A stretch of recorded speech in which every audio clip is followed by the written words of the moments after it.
જય માતાજી, સ્વાગત છે આજના ખૂબ જ ઉપયોગી વ્લોગમાં. હા, ઉપયોગી વ્લોગ. કારણ કે આજે હું ચ્યવનપ્રાશ બનાવવાની છું.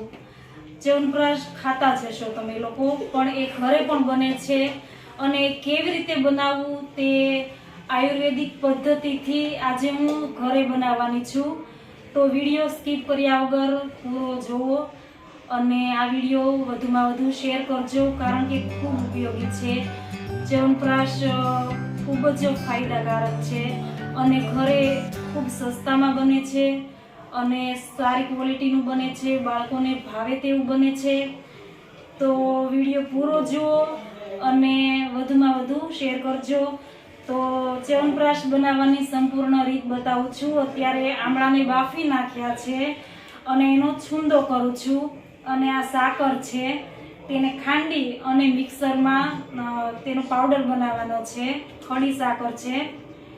આ આમળાને બાફી અને તેનો છૂંદો કરું છું. હવે આગળની વિધિ. પછી ચ્યવનપ્રાશમાં કઈ ઔષધિઓ આવે છે, કેટલી માત્રામાં નાખવાની હોય છે, એ દરેક બાબત આ વિડીયોમાં તમને મળશે. 5 કિલો આમળા છે. આ જો એક બાજુ આમળાને બાફી લીધા છે અને આમળાનો પલ્પ આમળાને બાફી અને એના રેસા કાઢી અને એનો પલ્પ બનાવવાનો. 5 કિલો આમળાની સામે 5 કિલો સાકર લેવાની છે. સાકરનો પાવડર બનાવી નાખવાનો છે.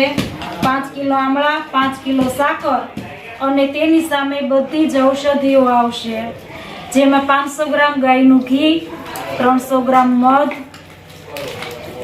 20 ગ્રામ અષ્ટવર્ગ, 20 ગ્રામ જાયફળ, 20 ગ્રામ જાયફળનો પાવડર, 20 ગ્રામ લવિંગનો પાવડર, 20 ગ્રામ ગઠોડાનો પાવડર, 20 ગ્રામ અશ્વગંધા અને 20 ગ્રામ જેઠી મધ. આનો પાવડર બનાવવાનો બાકી છે. 20 ગ્રામ સફેદ મરી, એનો પાવડર બનાવી નાખવાનો. 20 ગ્રામ સૂંઠ અને 20 ગ્રામ જેઠી મધ અને 20 ગ્રામ ચવક અને 20 ગ્રામ એલચી. આ બધા જે ઔષધિ છે ને, એ પોતાની જરૂરિયાત પ્રમાણે, એટલે કે જેને વધારે અમુક ટેસ્ટ ભાવતો હોય, અમુક ઓછો ભાવતો હોય, તો એ પ્રમાણે વધારે ઓછા નાખી. બાળકોને જે રીતે ભાવે એ રીતે, જેમ કે તીખું ન ભાવે તો એલચી વધારે નાખવાની. પછી આમાં જે લવિંગનો પાવડર છે એ ઓછો કરી નાખવાનો, સૂંઠનો પાવડર ઓછો કરી નાખવાનો, સફેદ મરી ઓછા કરી નાખવાના. એ રીતનો બાળકોને ભાવતો હોય ને એ પ્રમાણે ટેસ્ટ ઓછા વધુ કરી શકાય. એટલે બજારમાંથી જે આપણે લાવીએ છીએ ચ્યવનપ્રાશ, એના કરતાં પણ ખૂબ સરસ બનશે. તો વિડીયો સ્કીપ કર્યા વગર પૂરો જુઓ.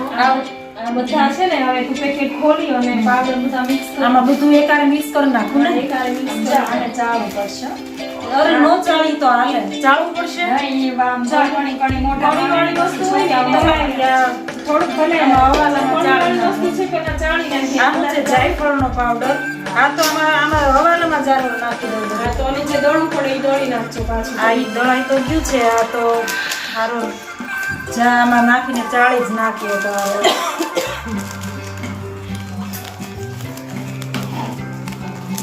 હવે પછી ઘી મૂકવાનું છે ને. પેલા છે ને બધું તૈયાર કરી અને કચરા પોતું કરીને બધું સાફ કરીને પછી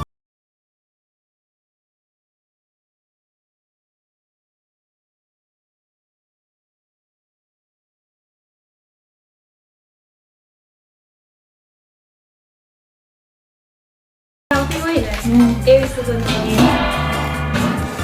ઓહળિયા બધા ભેગા કર્યા. હવે ચ્યવનપ્રાશ બનાવવાની શરૂઆત કરીએ છીએ. તો સૌપ્રથમ લોખંડની કડાઈમાં ઘી લેવાનું છે. ગાયનું ઘી નાખવાનું છે. આમાં આવી જાય ને બધું. હા,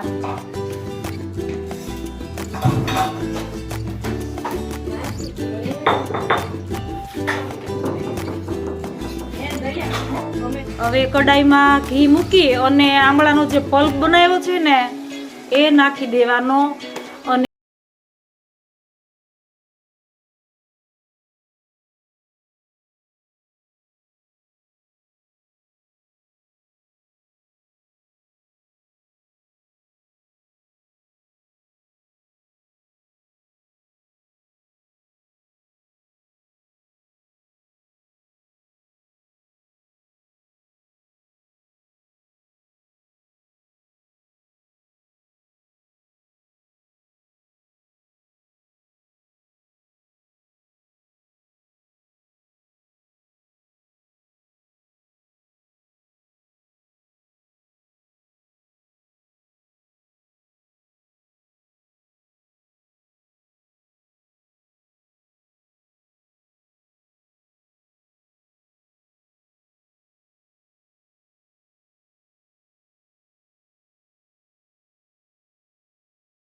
હલાવવામાં થોડું વધારે બળ પડે ને એની ખાતે.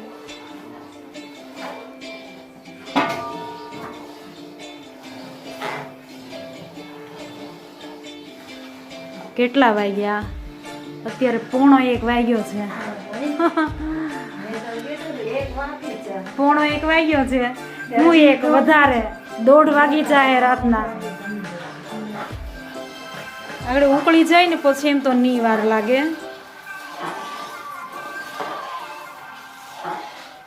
આપણે લીધું જ બધું બનાવવાનું મોડું એટલે પછી મોડું થાય જ તે. હા એટલે તો આજે લીધું. છોકરાઓને ફરજિયાત 2 ચમચી ખવડાવી જ દેવાનું, શરદી ઉધરસ ન થાય. હા, ચોકલેટની જેમ ને આ કઈ બહુ ભાવે તો નહીં છોકરા, બાળકો બીમાર પણ ચ્યવન ઋષિ બનાવેલું છે ને. હા, ચ્યવન નામના ઋષિએ ચ્યવનપ્રાશ બનાવેલો છે. અશ્વની કુમાર નામના 2 કુમારો હતા, એ વૃદ્ધ થઈ ગયા. પછી એને ફરી યુવાન બનાવવા માટે ચ્યવન ઋષિએ આ ઘણી બધી ઔષધિઓ ભેગી કરી અને હા આ પાક બનાવ્યો. અને એ જે અશ્વની કુમાર નામના 2 હતા ને કુમારો, એ વૃદ્ધ થઈ ગયા, એને આ ખવડાવી અને ફરી યુવાન બનાવ્યા. તો અત્યારે આપણે યુવાન તો ન થઈ શકીએ વૃદ્ધ હોઈએ, પણ રોગ પ્રતિકારક શક્તિ વધે. હા, શક્તિ વધે અને જલ્દી બીમાર ન પડીએ. પછી જે જલ્દી આપણે ચ્યવન ઋષિએ બનાવેલું છે એટલે હા ચ્યવન ઋષિએ બનાવ્યું એટલે એનું નામ ચ્યવનપ્રાશ છે. હા હા શાઇનિંગ વધે. એટલે ચ્યવનપ્રાશ ખાવાનું કીધું ને, રોજ 1 ચમચી. હા તમે ખાઓ, અમારે નથી. અમારે તો શું લાવ્યો જીત? હા હા, અત્યારે રાતના 1:45 વાગ્યો છે અને કુંભણિયા ભજીયા ખાવાના છે. લ્યો બાળકો ખાવ તમે. હા બાળકો, તમે લોકો ખાઈ લો. થાળી દે. આજ મેં ઘરે ભજીયા જ કર્યા હતા. પાલક પડ્યું હતું, કઈ શાકનો મેળ નતો. પાલકના પકોડા કરી નાખ્યા. અહીં આવું હતું ને એનું બરાબર થઈ જાય. 2-3 દાણા. તમે તો આજે ચોથરે હશે, આજે શંકર ચોથ છે ને. ચાલો, કુંભણિયા ભજીયાની મોજ. ચાલો ટેસ્ટ તો કરીએ.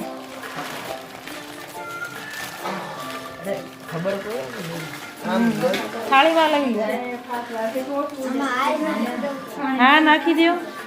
પપ્પાને એ લોકોને ખાવાના છે. એમાં જેમ સાંજની આવે ને થયું, આ તો આપણે ખાઈ લેવું બધા. તમે લોકો ખાઈ લો, અમે ખાલી ટેસ્ટ કરશું.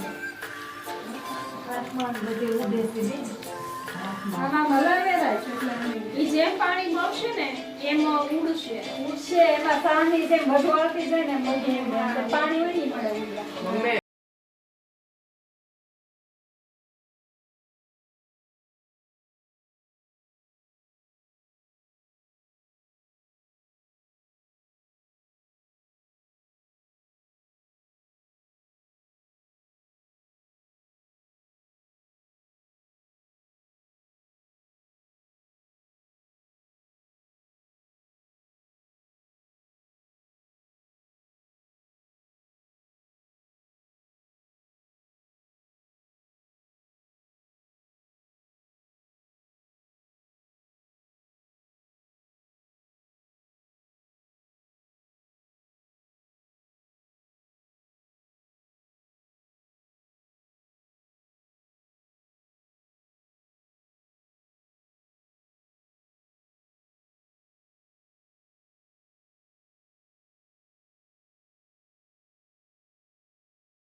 બનાવવાનું થાય ને હા લાંબા હાથાવાળો આવે ને આઠાવાળો આવે ને ઈ તવે તો બનાવવો પડે હો. યા રેસાનું શું કરવું એમ, ઈ રેસા છે ને ફેંકી નહીં દેતી તું. ઈ છે ને તારા હેરમાં લગાવજે, હેર એકદમ સિલ્કી બની જશે, શાઇનિંગ વાળા બની જશે. ઠરે ને એટલે જામી જાય. તો હવે બંધ કરી દે બરાબર. આ જો આ બની ગયું છે. આ બની ગયું છે. આ ઠંડુ થાય ને હા એટલે હા એટલો ઘોટ થઈ જાય એટલે તો. ઘોટ થઈ જાય. ઠંડુ થાય ને એટલે તો હવે બંધ કરી દેવી અને ઠંડુ થઈ જાય ને પછી વધારે કઠણ થઈ હા, જાય. વધારે કઠણ થઈ જાય. ચેલેન્જ આપી હતી કે 1 વાગે થશે તો ઘડિયાળમાં જોઈ શકો. 1 મિનિટ ઘડિયાળમાં જોઈએ. રાઈટ 1 વાગ્યો છે. મહેનત તો ચાલુ હતી 9 વાગ્યાની. હા હા એ બધી એમ કે ખાસ ચાલુ ને આપણે બંધ કરી દેવી. કાળો પંખો અને પંખા નીચે મૂકી દેવી. તો પંખો બોલેલી વાહ દિયા વાહ. ત્યાં સ્તુતિ બોલી હતી, પણ જો મસ્ત બની ગાયત્રી મંત્ર બોલી આ હતી. ઠંડુ થઈ જાય ને ઠરી જાય ને એટલે અને કોઈ